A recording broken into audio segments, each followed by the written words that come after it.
తెలంగాణలోని పలు జిల్లాల్లో రేపు భారీ నుంచి అతి భారీ వర్షాలు పడే అవకాశం ఉందని హైదరాబాద్ వాతావరణ కేంద్రం తెలిపింది. పలు జిల్లాలకు రెడ్ అలర్ట్ జారీ చేశారు.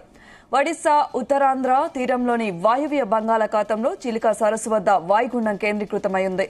దీని ప్రభావంతో ఏపీతో పాటు తెలంగాణలోనూ ఉరుములు, మెరుపులు, ఈదురుగాలులతో కూడిన మోస్తరు నుంచి భారీ వర్షాలు కురుస్తున్నాయి.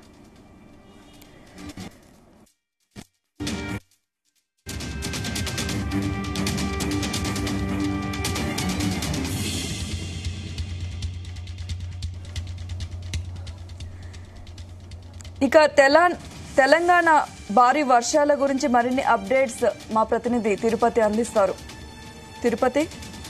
Thank you Soumya. ఏదైతే బంగాళాఖాతంలో ఏర్పడిన వాయుగుండంతో అయితే గత 2 రోజులుగా అయితే తేలికపాటి నుంచి అతి భారీ వర్షాలు కురుస్తున్నాయని చెప్పాలి. ఇప్పటికే పశ్చిమ వాయు దిశగా కదులుతున్న వాయుగుండంతో అయితే ఆంధ్ర, తెలంగాణతో పాటు ఒడిశా, తెలంగాణ, ఛత్తీస్గఢ్ తో ఈ ప్రభావం గట్టిగా చూపిస్తుందనే చెప్పాలి. ఇటు తెలంగాణ వ్యాప్తంగా కూడా, రాష్ట్ర వ్యాప్తంగా కూడా భారీ నుంచి అతి భారీ వాళ్ళు కురుస్తుండటంతో అయితే తెలంగాణ రాష్ట్ర వ్యాప్తం భారీ వర్షాలు ప్రజలు బయటకు వచ్చే పరిస్థితి అయితే లేదు. దీంతో తెలంగాణ గిరిజన గ్రామాలతో పాటు హైదరాబాద్ లోని లోతట్టు ప్రాంతాల ప్రజలు బయటకు రావాలంటే జంకుతున్న పరిస్థితి అయితే నెలకొంది. మరోపక్క హైదరాబాద్ లోని పలు ప్రాంతాల్లో నీటితో అయితే మునగడంతో అయితే పలు ప్రాంతాల్లో ట్రాఫిక్ కూడా తీవ్ర ఇబ్బందులకు గురవుతున్న పరిస్థితి అయితే నెలకొంది. మరోపక్క తెలంగాణ వ్యాప్తంగా ఉన్న గద్వాల్ జిల్లా సంబంధించిన జారాల ప్రాజెక్టు, కడెం ప్రాజెక్టు, ఇటు సమ్మక్క బ్యారేజ్ తో పాటు కాళేశ్వరం ప్రాజెక్టు అన్ని కూడా నిండు కుండలా ప్రవహించడంతో అయితే ఆ ప్రాజెక్టుల గేట్లు ఎత్తి దిగువకు విడుదల చేస్తున్న పరిస్థితి అయితే ఉంది. మరోపక్క స్థానికంగా కురుస్తున్న వర్షాలతో పాటు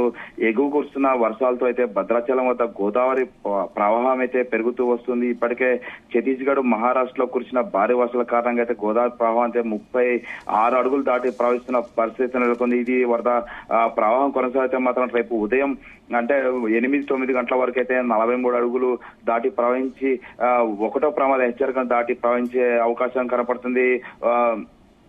మొత్తంగా తెలంగాణ వ్యాప్తంగా కురుస్తున్న భారీ వర్షాల కారణంగా అయితే సింగరేణి సంబంధించినటువంటి బొగ్గు ఉత్పత్తి కూడా నిలిచిందనే చెప్పాలి. ఇటు గోదావరికని, కొత్తగూడెం జిల్లా తో పాటు కరీంనగర్ జిల్లాలో కూడా పూర్తిగా బొగ్గు గనుల్లో, ఓపెన్ కాస్ట్ గనుల్లో అయితే, ఉపరిత గనుల్లో అయితే నీరు చేరడంతో అయితే నీరు మొత్తం ఓపెన్ కాస్ట్ గనుల్లో అయితే పూర్తిగా బొగ్గు ఉత్పత్తికి నిలిచిపోయిందని చెప్పాలి.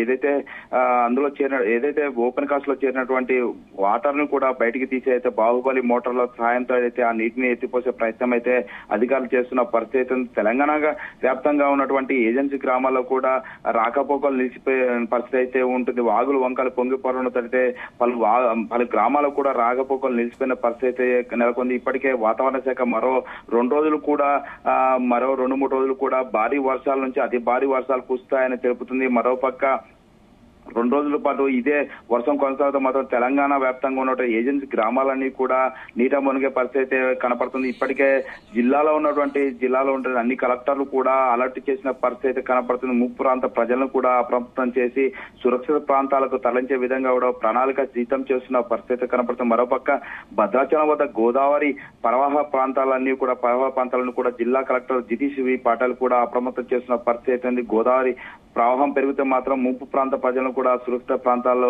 అంటే పునర్వాస కేంద్రాలకు తరలించే విధంగా కూడా చర్యలు చేపడుతున్నారు. ఇప్పటికే ఛత్తీస్గఢ్ లో కురిసిన భారీ వర్షాల కారణంగా అయితే తాలుపేరుకి అయితే భారీగా వరద నీరు చేయడంతో ఇప్పటికే 22 గేట్లు కూడా పూర్తిగా అంటే దాదాపు 59,000 క్యూసెక్ల నీటిని కూడా గోదావరి ప్రాంతాల్లో కూడా విడుదల చేసిన పరిస్థితి. మరోపక్క కిన్నెరసాని డ్యాము, పాలవంచలో ఉన్నటువంటి కిన్నెరసాని డ్యాము కూడా నీరు చేరడంతో అయితే తెలంగాణలో ఏ జిల్లాలో అతిగా భారీ వర్షాలు కురిసే అవకాశం ఉంది? ఇప్పటికే ఖమ్మము, ఏదో వాతావరణ శాఖ కూడా ఇప్పటికే రెడ్ అలర్ట్ ప్రకటించిన పరిస్థితి ఉంది. ఖమ్మము, భద్రాద్రి కొత్తగూడెం జిల్లా, కరీంనగర్, ఆదిలాబాద్ తో పాటు భూపాలపల్లి సంబంధించిన జిల్లాలో కూడా రెడ్ అలర్ట్ ప్రకటించిన పరిస్థితి ఉంది. ఆ ప్రాంతాలన్నీ కూడా దాదాపు వర్షపాతం నమోదే అవకాశం ఉన్నట్టు కూడా రెడ్ అలర్ట్ ప్రకటించారు. ఇక్కడ ఉన్నటువంటి ఏజెన్సీ గ్రామ ప్రజలను కూడా అప్రమత్తం చేయాలి అన్నట్టు కూడా జిల్లా యంత్రాంగం కూడా అప్రమత్తం చేసిన పరిస్థితి ఉంది. సౌమ్య.